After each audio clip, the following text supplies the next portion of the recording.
trouver la vérité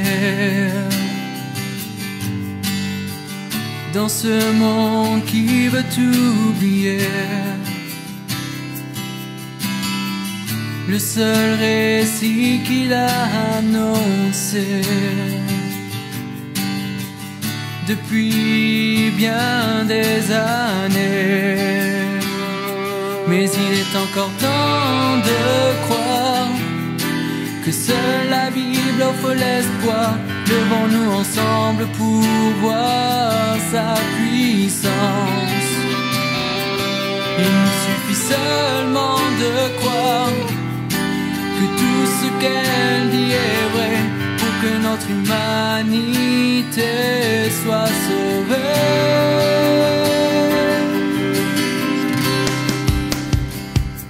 Car elle seule est la vérité, elle seule peut nous éclairer, car seul celui qui l'a inspiré peut vraiment nous libérer.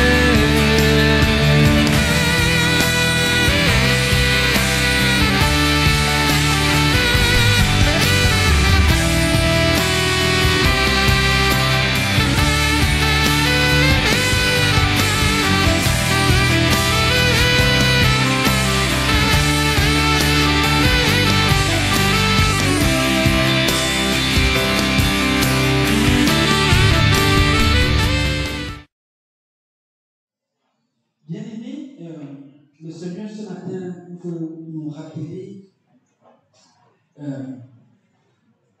comment est-ce que nous pouvons gérer l'attente.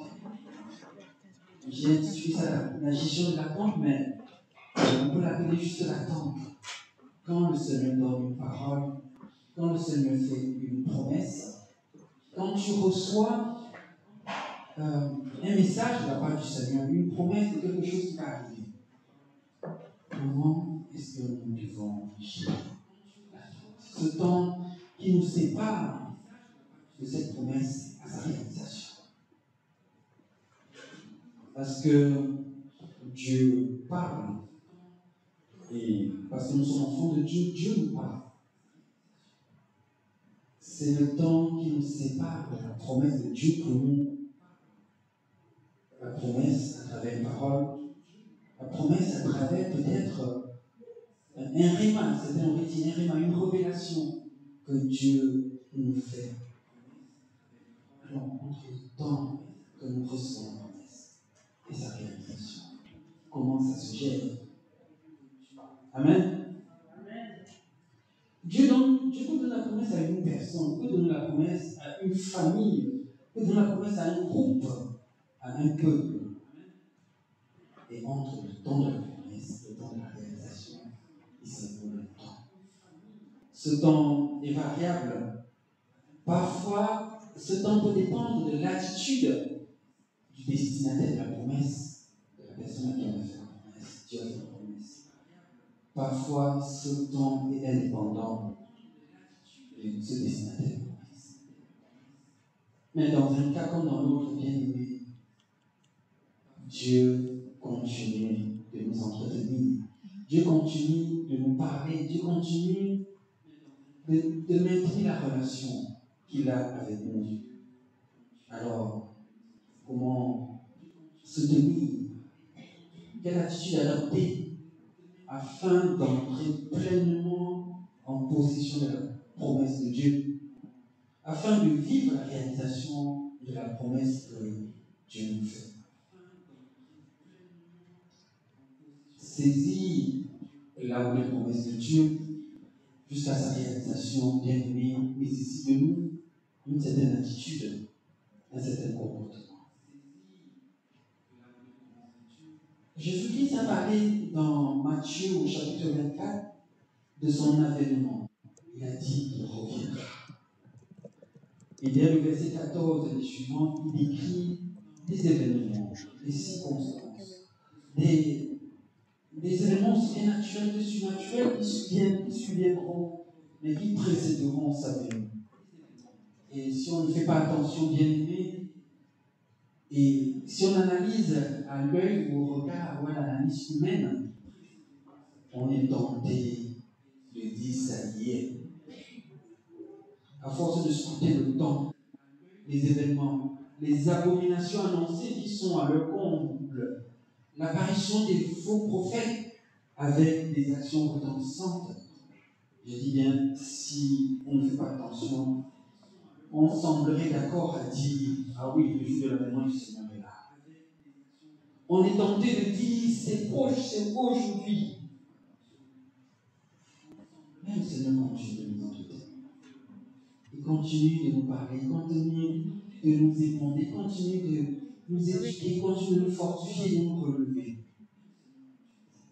On est tenté de dire « Ça y est, c'est aujourd'hui ». Si on suit les informations, tout ce qui arrive, les catastrophes naturelles, les guerres, les familles, les inimitiés, on tomberait d'accord à l'analyse humaine que ça y est. Mais Jésus-Christ lui-même au verset 36 nous dit que personne, même les anges, ne connaissent le jour ni l'heure. Et d'ailleurs, il précise que ce jour arrivera l'improviste. C'est-à-dire, comme au temps de Noé, où c'était l'abondance, où c'était la fête. Voilà, c'est à ce moment-là que ça arrivera. Mais ce qui est intéressant, c'est qu'il nous encourage. Il nous dit, puisque personne ne sait l'heure, puisque personne ne sait le jour où il reviendra, il nous demande de veiller. De veiller.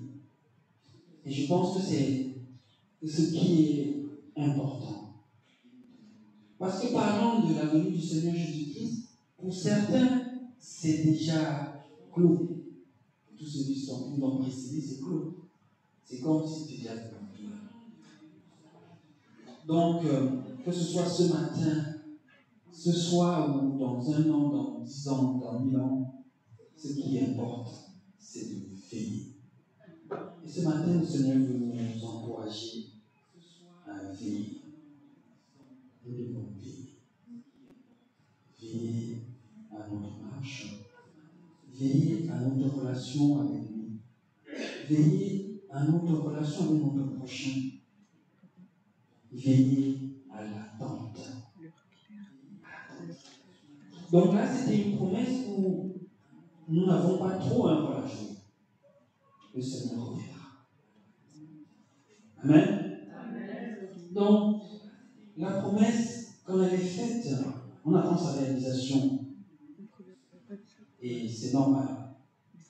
Nous allons, à travers la parole de Dieu, lue dans Genèse, suivre l'évolution de quelqu'un à qui Dieu a fait la promesse, à qui Dieu a parlé, avec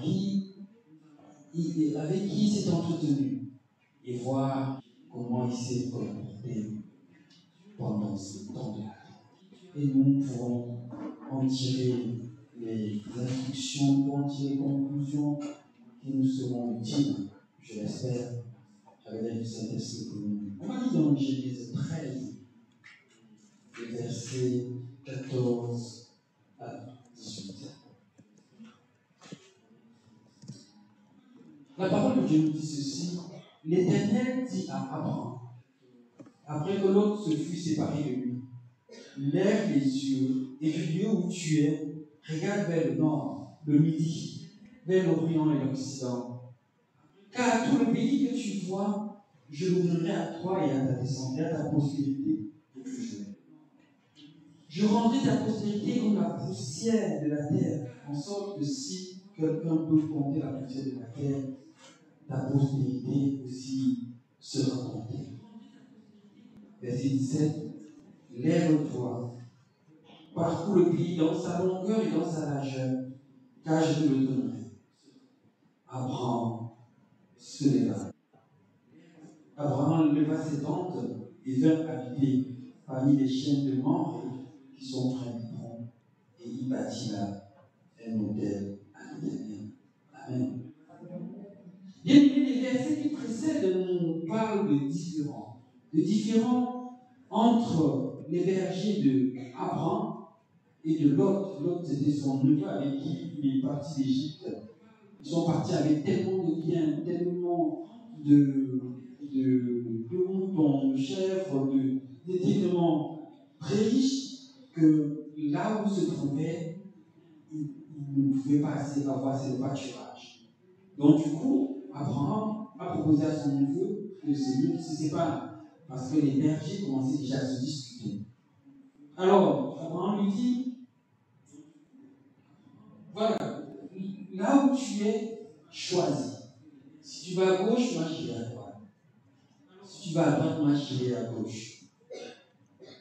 Je voudrais marquer une pause pour dire, c'est admirable.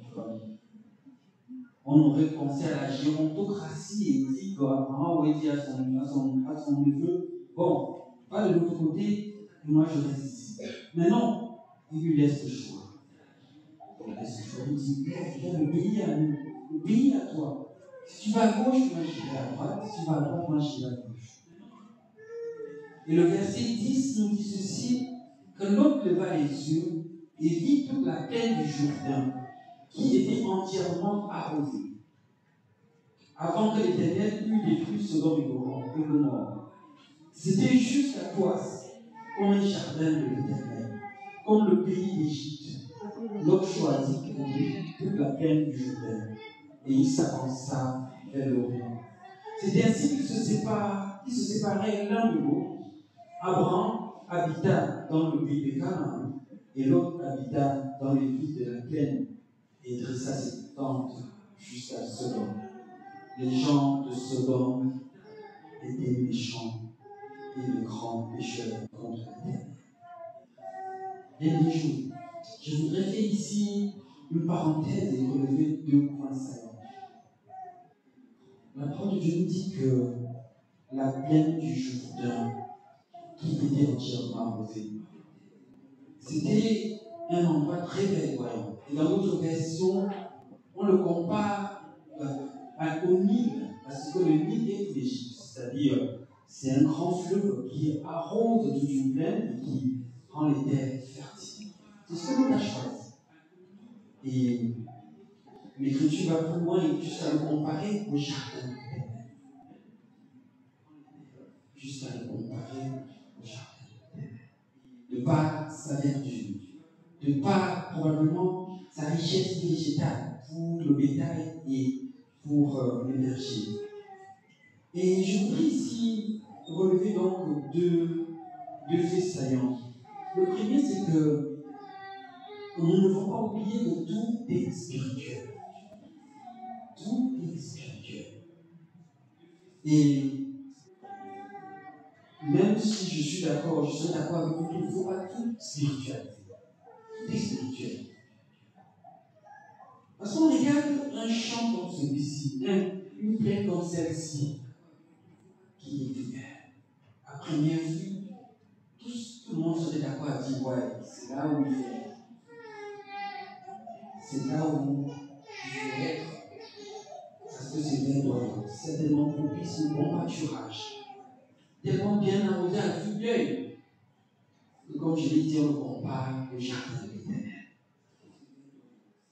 Comme au pays de l'Égypte avec le Nil qui arrose toute la région.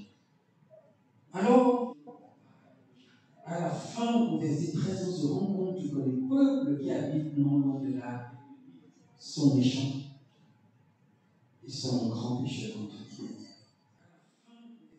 Et je voudrais juste, concernant cette première remarque, dire faisons attention à certains types de beauté.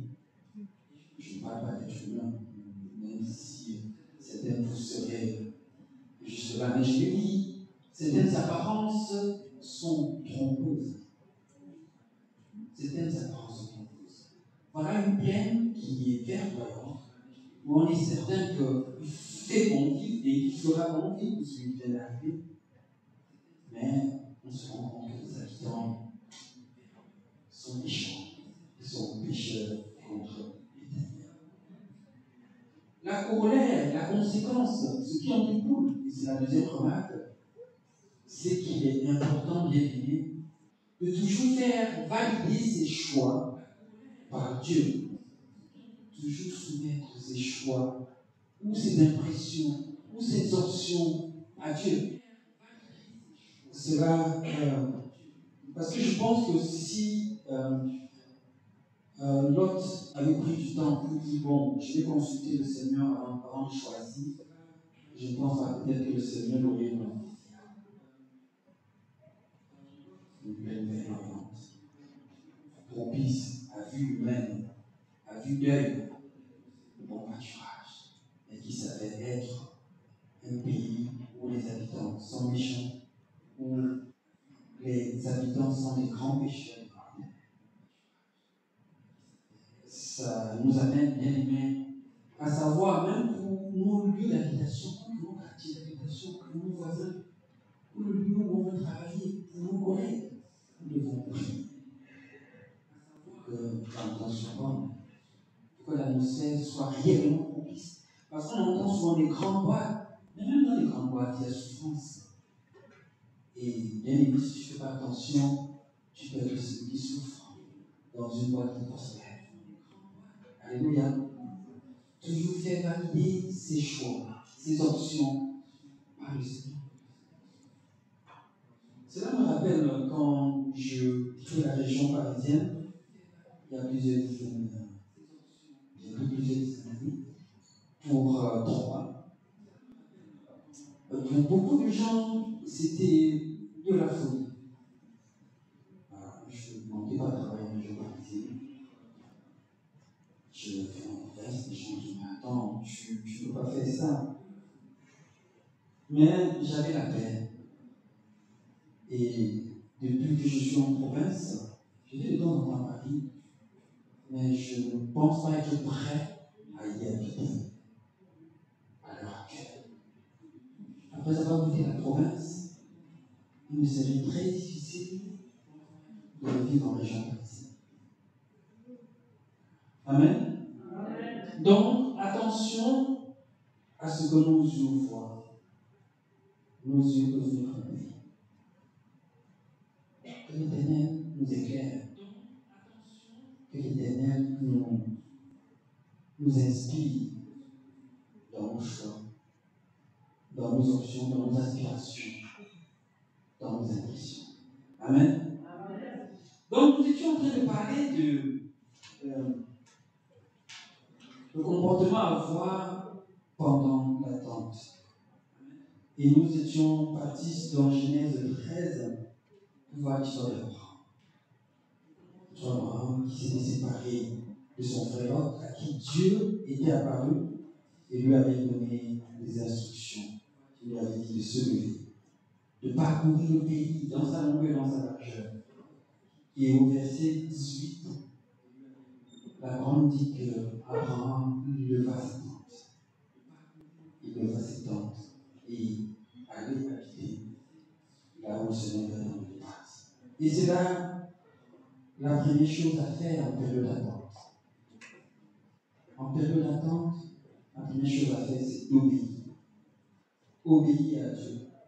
Se soumettre à Dieu, à ce que Dieu dit. Dans les versets 13 à 18, nous voyons l'Éternel fait 2 promesses à Abraham. La première, c'est qu'il va lui donner le territoire en héritage pour lui et pour toute sa postérité. La deuxième, c'est qu'il va lui accorder une postérité nombreuse comme la poussière de la terre. Et après cette promesse, il y a une recommandation. Lève-toi, va voir. Lève-toi, va voir. Parcours le pays.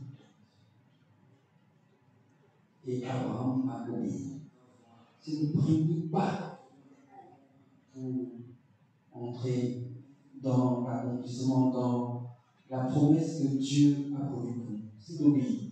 Si on n'obéit pas, ça risque d'être long. Ça peut paraître interminable. Je sais bien aimé que Dieu nous parle. Je sais que l'Esprit de Dieu nous parle. C'est la parole de Dieu qui nous dit. L'Esprit parle à notre esprit. D'abord que nous sommes enfants de Dieu, mais le Saint-Esprit est là pour nous parler. Et je sais que l'Esprit nous parle. L'Esprit nous donne des instructions concernant la volonté de Dieu. Et je sais que beaucoup parmi nous en ont reçu. Des instructions de se lever. Pour certains, ce n'est pas de prier. Et nous, on connaît ça souvent dans la maison. Parfois, à 3 heures du matin, c'est comme le Seigneur te donne un coup comme ça, tu dis, pas prier. Des fois, on obéit, mais des fois, c'est difficile. Donc, le Saint-Esprit nous parle. Et pour certains, c'est lève-toi entre la prière. Pour d'autres, c'est de dire, lève-toi, va aider, va soutenir quelqu'un en difficulté. Pour certains encore, c'est pour participer aux activités. Le Seigneur te montre une activité des failles. Pour dire, je t'ai donné le talent, va le mettre en terre. Oui. Ou d'autres encore, le Seigneur avait dit, va te former pour un nouveau métier. Ne reste pas là comme ça. Va te former pour un nouveau métier. Pour une nouvelle activité. Le Seigneur peut dire à quelqu'un, mets ton talent que je t'ai donné au service de l'Église, au service de ta commune, au service de ton pays. Mets le talent que je t'ai donné. Bien-aimé, je ne sais pas ce matin la recommandation que Dieu t'a donnée.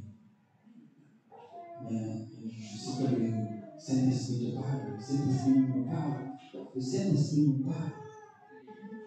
Et ce matin, il voudrait tout simplement nous rappeler à toi et à moi que nous devons obéir. Si nous souhaitons bien, nous devons obéir. Et ce que nous devons comprendre, c'est que le Seigneur ne va pas nous dire que pour que la promesse que j'ai faite s'accomplisse, fais ceci.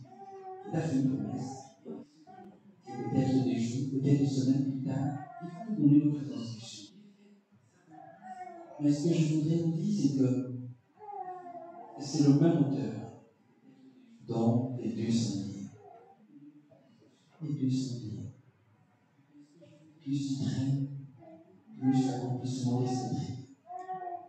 Ce matin, le Seigneur veut tout simplement dire à quelqu'un qui lui a fait une promesse. Lui, Dieu lui a dit de faire des choses, de se lever, de se mettre en action pour quelque chose de précis. Et il voudrait juste nous rappeler que nous devons obéir. Amen. Amen. Que nous devons obéir. Tout simplement. Parfois, ce n'est pas grand-chose, mais c'est suffisant pour qu'on avance vers la promesse que Dieu nous a faite. La parole de Dieu nous dit dans Hébreux, chapitre 11, que sans la foi, il est impossible de plaire à Dieu. Et que celui qui s'approche de Dieu doit croire que Dieu existe et qu'il est le rémunérateur, ou bien qui récompense, qui rémunère ceux qui le cherchent. Vous voyez arriver, c'est le 12e point. La marche par la foi. Avoir confiance en Dieu. Avoir confiance en Dieu. Si Abraham a fait le pas d'obéissance, le Seigneur va réaffirmer la promesse de faire de lui le père de procéder nombreuse, en précisant que l'héritier de Abraham sera Israël. Nous avons lu ça toujours dans Genèse, au chapitre 15, les versets 1 à 6. Je suis en train de parler du temps qui sépare la promesse que Dieu nous fait à l'accomplissement. Comment est-ce que nous devons nous comporter? Quelle attitude nous devons adopter? Nous avons vu que le premier pas, c'est l'obéir. Et le Seigneur nous amène à comprendre que nous devons marcher par la foi. C'est là le deuxième pas. Avoir confiance en Dieu qui nous demande d'aller, qui nous demande de faire ci ou de faire ça. La parole nous dit ceci, Genèse 15, versets 1 à 6. Après cet événement, la parole de l'Éternel fut adressée à Abraham dans une vision. Il lui dit, Abraham, ne crains rien, ne crains point, je suis ton bouclier et ta récompense sera très grande. Amen. Abraham répondit, Seigneur éternel, que me donneras-tu? Je m'en vais sans enfant, et l'héritier de ma maison, c'est Élisée de Damas. Et Abraham dit, voici, tu ne m'as pas donné de postérité, et celui qui est né dans ma maison sera mon héritier. Alors la parole de l'Éternel lui fut adressée ainsi. Ce n'est pas lui qui sera ton héritier, mais c'est celui qui sortira de tes entrailles. Amen. Et après l'avoir conduit dehors, il dit, regarde vers le ciel et compte les étoiles, si tu peux les compter.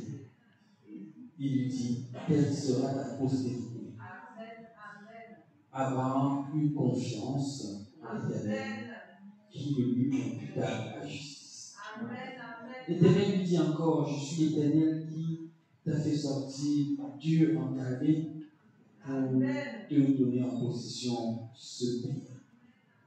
Amen. Le verset 6 nous dit, Abraham eut confiance en l'Éternel. Et ce matin, bien-aimé, ma prière est que ta confiance en l'Éternel, ma confiance en l'Éternel soit totale. Que le Seigneur nous donne d'avoir confiance en lui, en sa parole. Parce que c'est le pas suivant vers l'accomplissement des promesses qu'il nous fait. Si nous n'avons pas confiance en l'Éternel, nous ne pouvons pas entrer dans les promesses qu'il nous a faites. Bien-aimés, nous nous sentons parfois comme Abraham, dépassés par les événements. Le Seigneur lui a parlé au chapitre 13. Mais au chapitre 15, on se rend compte qu'il est en train de se chercher encore. Et bien souvent, nous aussi, le Seigneur nous parle. Que ce soit par rapport au mariage, que ce soit par rapport à l'harmonie dans le foyer, que ce soit par rapport au travail, que ce soit par rapport aux finances, à la gestion des talents, que ce soit par rapport à notre engagement social. Le Seigneur nous parle. Et parfois, nous aussi, nous avons des questions pour comprendre pourquoi c'est difficile avec les enfants, pour comprendre pourquoi les finances sont parfois trop rouges, pour comprendre pourquoi on n'est pas souvent écouté, pour comprendre pourquoi ça ne se passe pas bien au travail.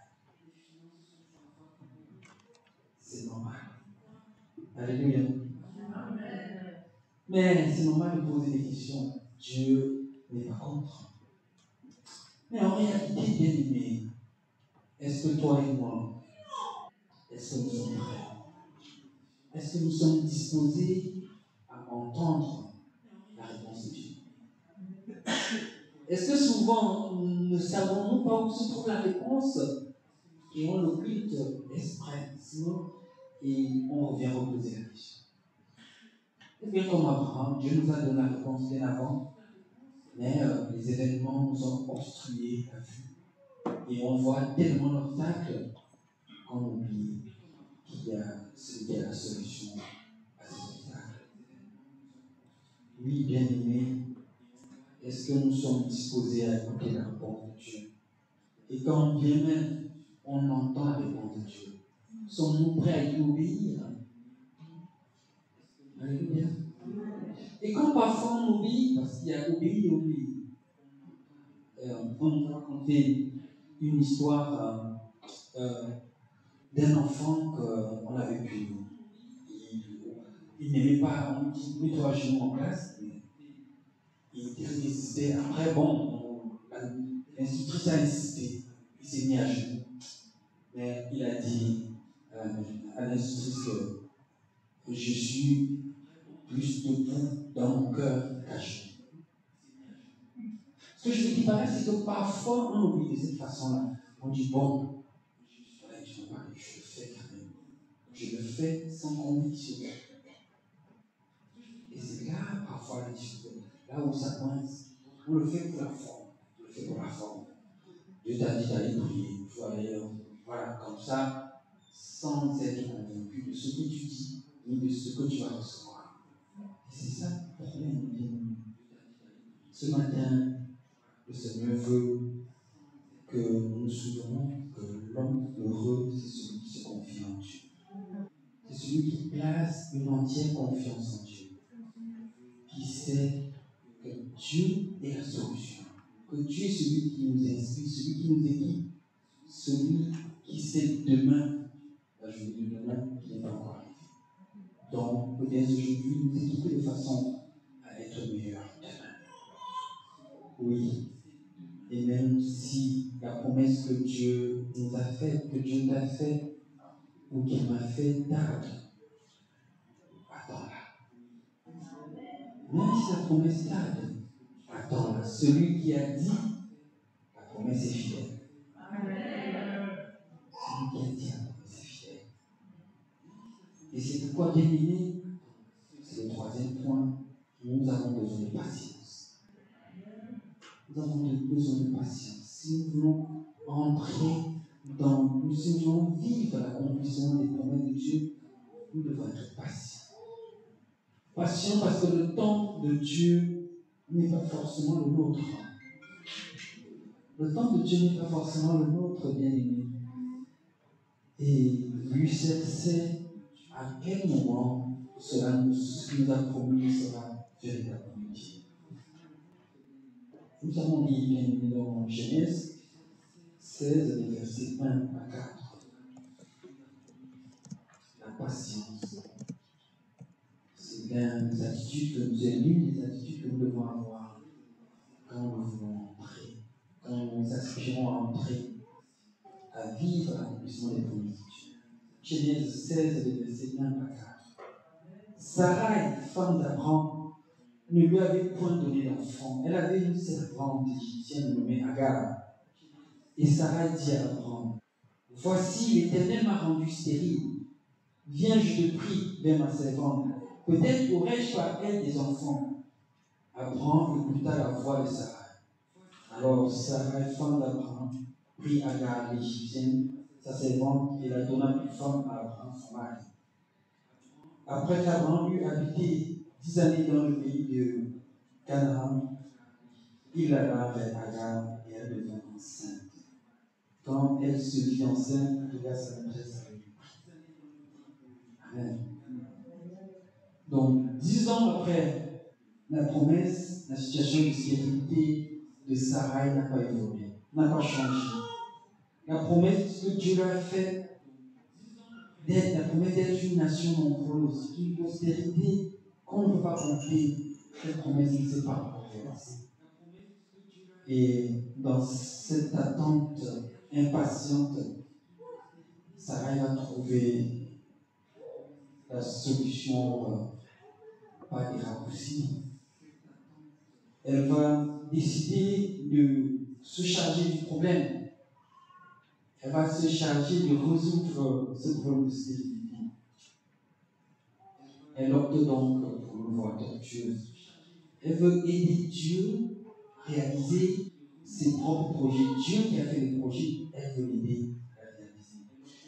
Abraham aussi se laisse convaincre par cette solution de facilité et il oublie très vite la promesse que Dieu lui a faite.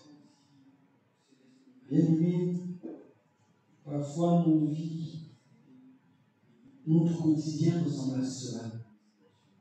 Il y a des choses que Dieu nous a dit.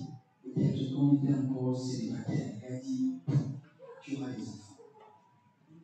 Mais dans le mariage, ça traîne. Parfois on fait ça pour aider Dieu à accomplir la promesse. Parfois Dieu t'a dit, tu seras le chef dans ton entreprise. Mais ça traîne. Allez, on poursuit. Ce matin, Dieu veut tout simplement nous dire que nous devons être patients. Quand on a entendu sa voix, quand on a entendu sa promesse, nous devons être patients. Nous devons être patients. Je citais tout à l'heure une litanie pas complète des difficultés qu'on peut rencontrer financières. Ça peut durer un certain temps. La recherche du travail, l'obtention des documents administratifs et même la croissance numérique dans le ministère peut prendre du temps. Mais si on n'est pas patient, l'ennemi va entendre une perche. et nous amener à sortir du couloir qui conduit à l'accomplissement de la promesse. Sans discernement, toutes ces situations peuvent nous pousser, bien aimés, toutes les difficultés peuvent nous pousser à enjamber des barrières, à franchir des lignes rouges. Oui, combien de personnes ont voulu à tout prix travailler, même sans document administratif. Il faut travailler. Parce qu'il y a une difficulté financière, parce qu'il y a des charges à accomplir, parce qu'il y a. Combien on franchit la ligne rouge, on enjambe des barrières bien établies, tout simplement parce qu'il y a des difficultés. Et parfois, Dieu l'a promis, et Dieu a travaillé. Mais parce que ça tarde, parce qu'il y a des pressions, on enjambe des barrières. Combien de fois les enfants ont été reconnus par quelqu'un d'autre pour des problèmes administratifs? On enjambe des barrières. Et je me rappelle, à la naissance de ma fille, il y a une personne qui s'est approchée, je n'étais pas encore naturalisé français, qui dit tu vas faire reconnaître par quelqu'un et voilà, vous êtes français. Je lui dis non, laisse le temps de Dieu arriver. Laisse Dieu faire. Et bien aimé, ce matin, le Seigneur veut tout simplement nous rappeler qu'il se tient de notre côté, pour nous aider à avancer vers l'accomplissement des promesses qu'il nous a faites, pour nous aider à avancer vers l'obtention de ce qu'il nous a réservé, la parole que nous avons entendue, le message qui est parvenu jusqu'à nous. Le Seigneur est disponible et il est disposé à nous accompagner si nous sommes patients, si on obéit, si on lui fait confiance et si on est patient. Alléluia. Le dernier point que je voudrais relever, c'est la persévérance. Parce que parfois, on est patient de façon passive. C'est-à-dire, si tu as trouvé un travail, tu vas t'asseoir à la maison. Tu attends. Non, ce n'est pas ça la patience. Le Seigneur veut que nous persévérons. C'est-à-dire que nous soyons actifs dans ce qu'il nous demande de faire. Que nous nous levons. Qu'on ne perd pas courage, c'est la persévérance. On ne perd pas courage. Et ça, on va revoir notre ami Abraham dans sa marche avec le Seigneur. On va lire dans Genèse 17, les versets 15 à 19. Parce que Dieu est de notre côté et la parole de Dieu nous dit que rien de ce qui nous arrive, il ne nous arrive sans que nous soyons au courant. Il ne permettra pas que ce qui nous arrive soit au-delà de nos possibilités obtenues. La parole nous dit ceci. Dieu dit à Abraham, tu ne donneras plus à Sarai, ta femme, le nom de Sarai, mais son nom sera Sarah. Je la bénirai et je te donnerai d'elle un fils. Je la bénirai et elle deviendra des nations. Des rois, des peuples sortiront d'elle. Abraham tomba sur sa face et il rit et dit en son cœur, naîtrait-il un fils à un homme de 100 ans et Sarah, âgée de 90 ans, enfantera-t-elle? Et Abraham dit à Dieu, ô qu'Ismaël vive devant ta face. Dieu dit, certainement Sarah, ta femme, t'enfantera un fils et tu l'appelleras du nom Isaac. J'établirai mon alliance avec lui comme une alliance perpétuelle pour sa postérité après lui. Amen. Bien-aimé, Abraham est vieux, c'est un vieillard. Et Sarah n'est toujours pas enceinte. Et Dieu vient lui rappeler la promesse qui a été faite des chapitres en arrière, des années en arrière.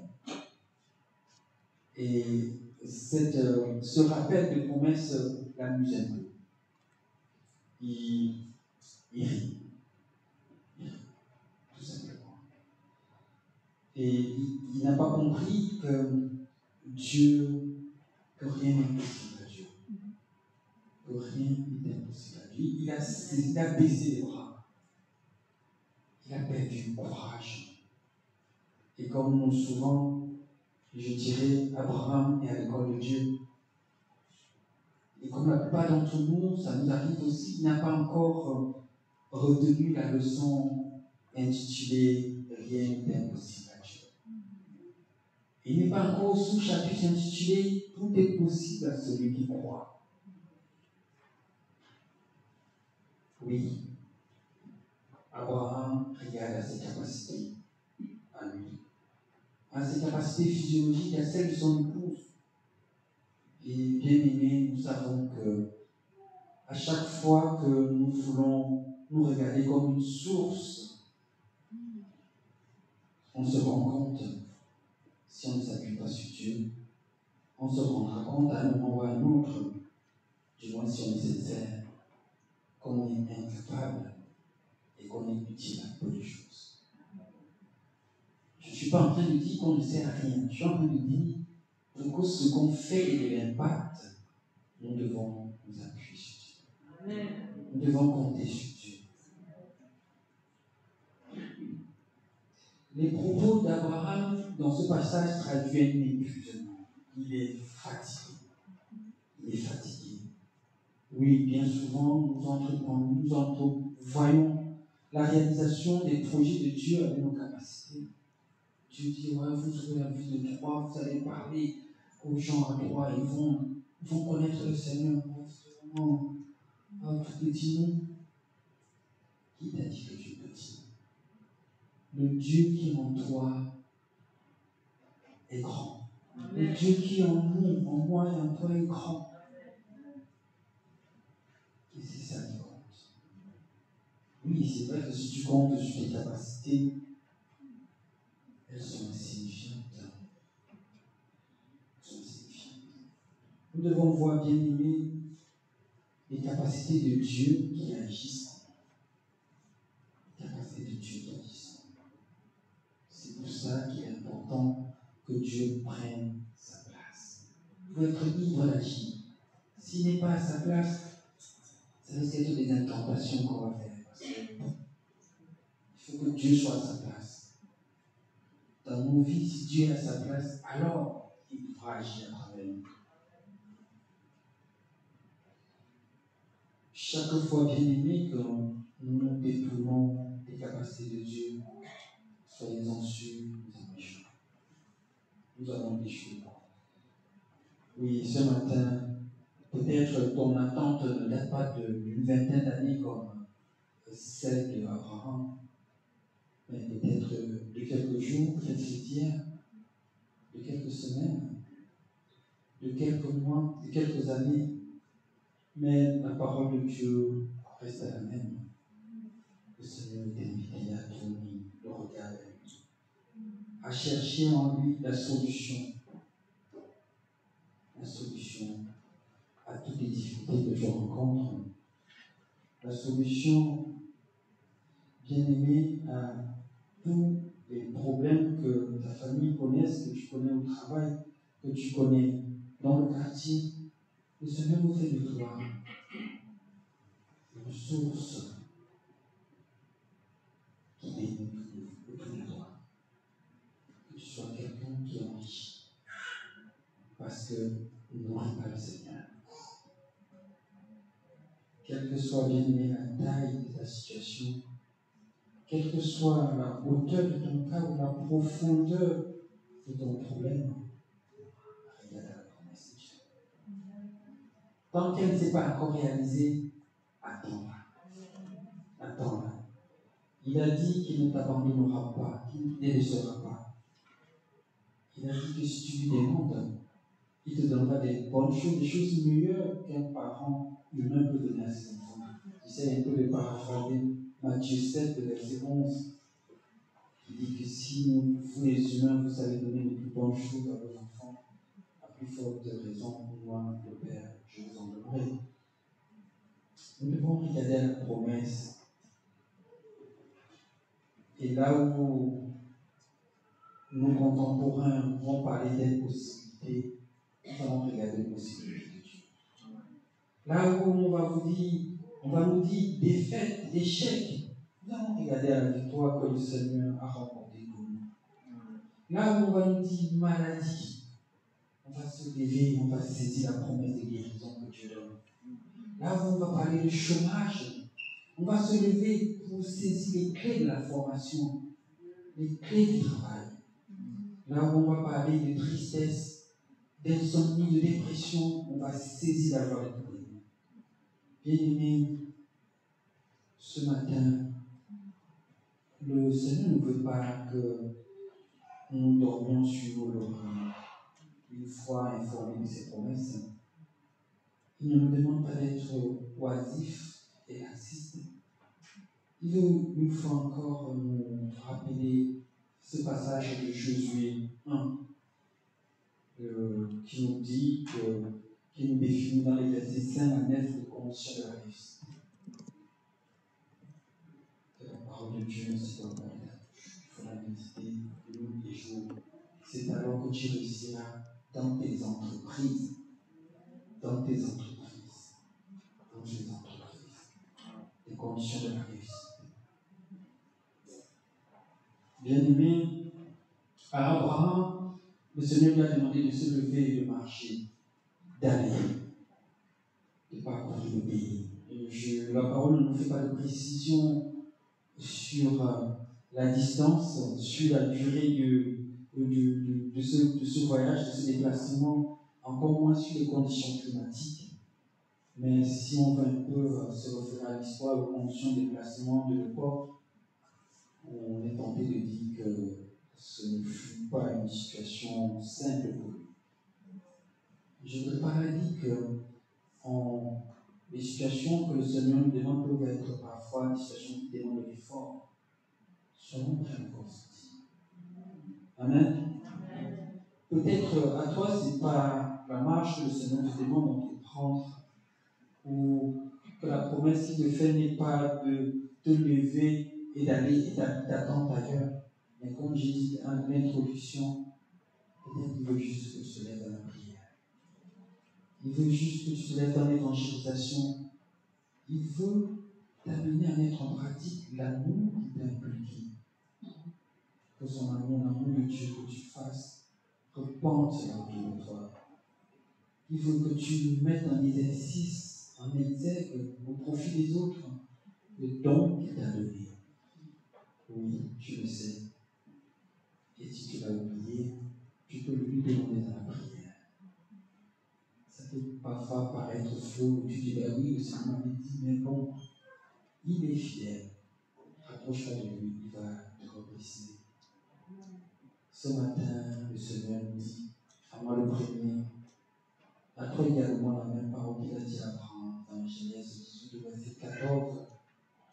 À nous ce matin, il nous dit, y a-t-il quelque chose qui soit difficile pour l'Éternel? Il pose cette question. Tout est possible à celui qui croit. Et à Dieu, rien n'est impossible. Et dans Luc, je crois que c'est l'ange qui parle, Luc 1 au verset 37, parlant de la sœur de Marie ou de sa tante qui est enceinte, il a dit rien n'est impossible à Dieu. Rien n'est impossible à Dieu, Matthieu 19, verset 6.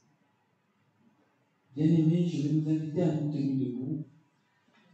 Avec obéissance, foi et persévérance, je veux nous inviter à regarder aux possibilités de Dieu, de nous lever pour entrer dans la promesse de Dieu. Pour nous, pour nos familles, pour notre communauté, pour notre commune, pour notre ville, pour notre pays. Bien-aimés, Dieu nous a équipés. Et il faudrait ce matin que nous soyons conscients qu'il est de notre côté. Et que la parole, la promesse qu'il nous a faite, il est prêt à nous amener à le vivre.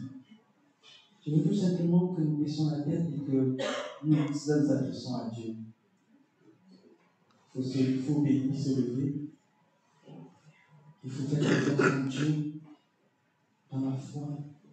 Il faut être patient et il faut être persévérant. chacun va s'adresser à Dieu.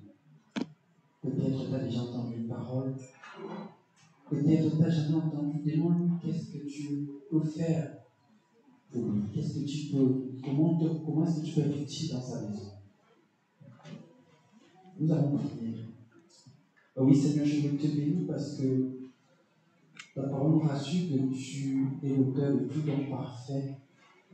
Et ce matin, Seigneur, tu nous rappelles à chacun que nous devons être obéissants. Nous devons, Seigneur, te faire confiance. Nous devons être patients et persévérants afin de vivre l'accomplissement de ta promesse. Et je te prie pour moi, Seigneur Jésus, je te prie pour ma maison, je te prie pour ma famille, je te prie pour mes frères et sœurs ici. Je te prie, Seigneur, pour cette ville, pour ce pays. Oui, Père, tu as parlé parce que tu parles. Tu nous as donné des instructions, Seigneur Jésus. Ce matin, nous voulons te demander pardon pour toutes les fois où nous n'avons pas eu la hardiesse d'obéir. Pour toutes les fois, Seigneur Jésus, où notre confiance a été en berne. Pour toutes les fois, Seigneur, où l'impatience nous a poussés à adopter des chemins de travers. Pour toutes les fois, Seigneur, où nous n'avons pas su persévérer. Seigneur Jésus, te demandons pardon. Pardonne-nous, Seigneur. Et aide-nous, Seigneur, à être de ceux, Seigneur, qui t'obéissent, qui savons attendre, Seigneur, la réalisation de tes promesses. Aide-nous à rester sur les voies, Seigneur, qui conduisent à cet accomplissement. Nous voulons te dire merci, parce que tu as promis que tu ne nous abandonnes pas. Tu as promis, Seigneur, que tu es avec nous, que tu restes avec nous. Oui, Seigneur, nous regardons à toi. Et nous voulons, Seigneur, te dire merci pour ta fidélité. Merci, Seigneur. Merci pour chacun ici. Merci pour chaque famille ici, Seigneur. Que tu bénis, que tu émondes, que tu outilles, que tu équipes, Seigneur, pour l'avancement de ton règne. Merci, Jésus-Christ. Parce que sans toi, nous ne sommes rien. Nous ne sommes plus sans toi. Et nous venons à ta source, Seigneur Jésus, nous équiper pour ta seule gloire. Glorifie encore ton nom, Seigneur, dans notre marche avec toi, au nom de Jésus-Christ. Amen.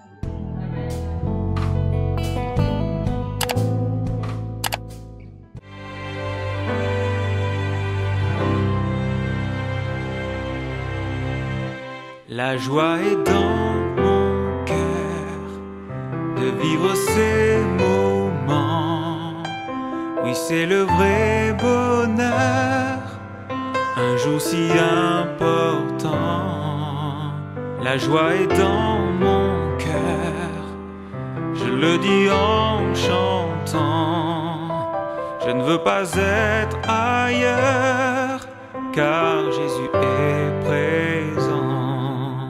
La joie est dans mon cœur de vivre ces moments. Oui, c'est le vrai bonheur, un jour si important. La joie est dans mon cœur, je le dis en chantant. Je ne veux pas être ailleurs, car Jésus est présent.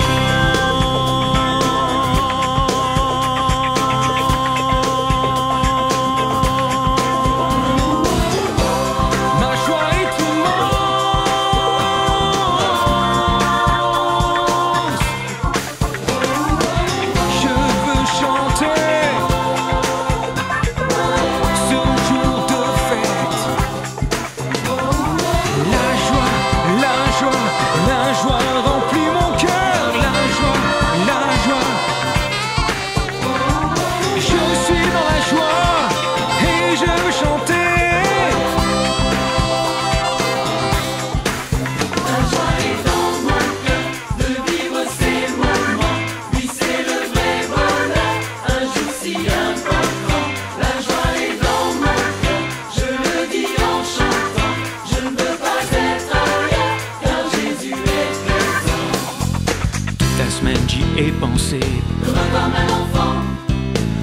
la semaine à préparer.